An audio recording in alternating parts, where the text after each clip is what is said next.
નહીં સુરત છે તો મંગાવી લો અત્યારે અત્યારે મંગાવી છે બરાબર છે, પણ અમને ટ્રીટમેન્ટ પ્લાન કરવા માટે અમુક રિપોર્ટ અમારે અને એક કરવા ડોક્ટર છે ને રિપોર્ટ કાઢ્યા પડે છે. બતાવો.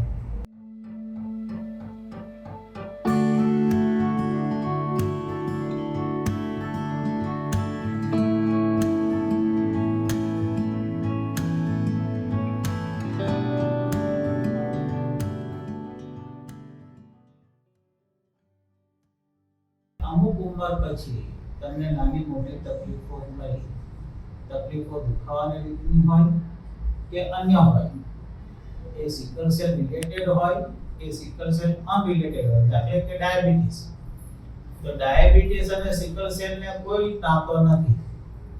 ડાયાબિટીસ એ વસ્તુ જુદી છે અને સિકલ સેલ ડિસીઝ એ વસ્તુ જુદી છે.